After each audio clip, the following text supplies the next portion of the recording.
Happy Friday, folks. Welcome to First Coast Living. I'm Curtis Dvorak. And I'm Angelia Savage, and we've got a super cool guest with us today, Mr. Christian Laettner again. We've had him a couple of times this week, and we've got him back again. So great to have you here. Well, thank you. Good to be back. Yeah. Appreciate you coming back to talk to us, because obviously Fridays we talk about a lot of weekend events going on, but the big thing going on this weekend is basketball. So let's jump right into it. Well, Easter too. Easter too, yes, of course. And today, Good Friday. So. But the tournament, and you have to leave right after this to go to San Antonio, right? Yep, I gotta hustle to the airport and get to San Antonio so I can work and enjoy the Final Four. It's a little sad that Duke's not there, but I go every year, so I'm looking forward to it. Yeah, that game, the shot. Well, you were known for the shot, but Grayson Allen had a shot there, rattled around. Yep. Would have ended it before overtime.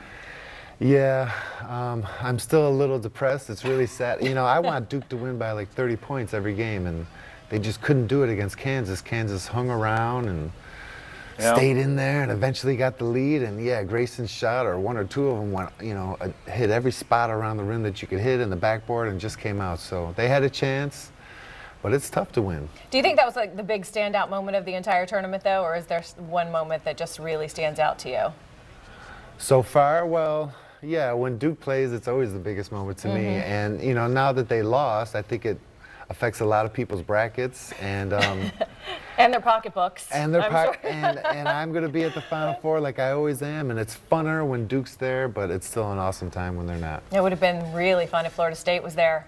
I know. I was pulling for Florida State, and so many people around here were pulling for Florida State. Yeah. It was sad to see them lose because I want the ACC to do well all the time. Well, let's break it down. As in a short period of time here. Who do you think is going to come out of this Final Four here? Kansas was playing really good the other night. Michigan is really on fire in terms of offense. They're scoring a lot of points, and that's tough to beat in the tournament. If you can score points, you got a chance to win. So we'll see what happens. I know there's no way you're going to pick Michigan. I know that is it inside your blood. You can't possibly pick Michigan with the whole Michigan-Duke rivalry back in the day, the Fab Five, all that. It's hard for me to pick them, but they're playing so well right now, and they're scoring a lot of points. So yes, I think Michigan's going to do well. We'll see. I'll be there, and I'll see it firsthand. Well, what do you think about Christian? What do you think about LiAngelo Ball? He just actually, excuse me, my voice is going today. He actually, I guess, is going to be entering the draft. So what do you think about that one and done? I don't like the one and done because I think if kids stay in college a little longer, I think it makes it a little more exciting, and fans get a chance to attach to a player for a long time. But you can't stop them from making money and pursuing their dreams and getting to the NBA level. So it's really hard to come up with rules that fit every situation. So I think they're just kind of letting it fly by the seat of their pants, and everyone's not sure what to do, but you got to let kids make money and fulfill their dreams, so you can't stop them. Yeah, it's a tough call. I mean, you stayed all 4 years, and back then, as far as like your abilities and stuff, you probably could have, if you wanted to, leave after sophomore year. But I mean, do you think the college game has suffered because of these kids?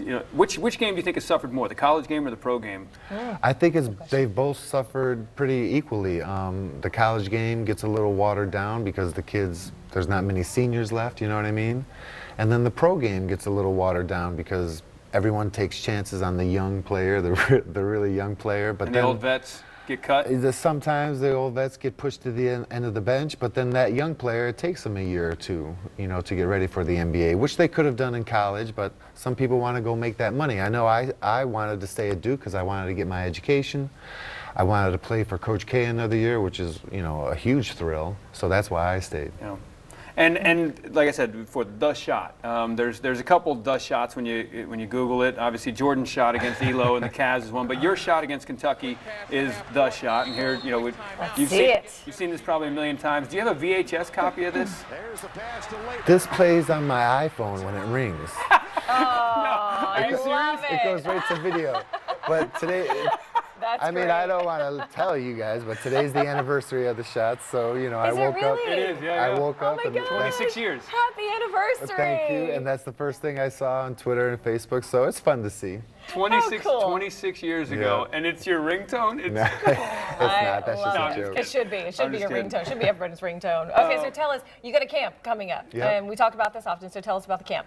It's about my 5th or 6th year doing my camp here in Jacksonville, Florida, and as everyone can see, it's at Bishop Snyder High School this summer, and it's from July 16th to the 19th, and we have a lot of fun, and this year we've shortened the age groups a little bit because I want to give a lot of attention to detail to those young kids. And So 8 to 13? 8 to 13 girls and boys, and I want to teach them, you know, stop shooting your three-point shot. Yeah. Get better at catching, passing, dribbling, and layups, and you get better at those 4 major skills, you'll get better. So that's what we're doing, and they can sign up at my website at www.theclba.com.